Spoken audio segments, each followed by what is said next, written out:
Storm preparations underway in New Jersey, but some towns say they may not be ready. They're reporting a salt shortage and say they won't be able to treat all of the roads in their municipality. Cristina joins us live from South River, one of the affected towns. Cristina.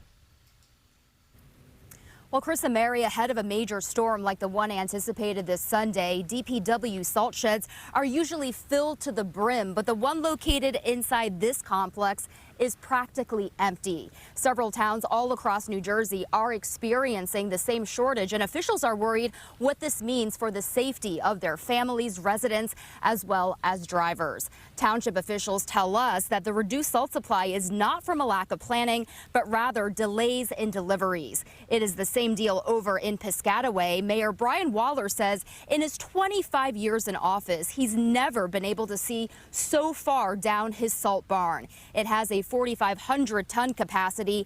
Now it is down nearly 90% to just 500 tons, only enough to cover some major hills and intersections in town. Mayor Waller says he doesn't know how shipments and why they are taking so long, and the township can't pick them up at ports because special security clearance is needed. Have not received a shipment of salt in 3 weeks, and I'm very concerned about that for the residents.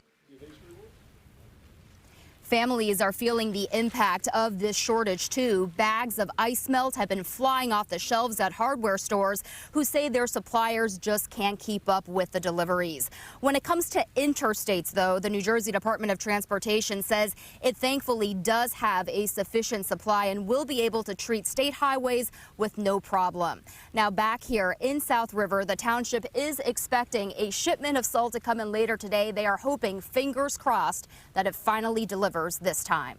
Reporting live from South River in New Jersey, Cristina, CBS News, New York.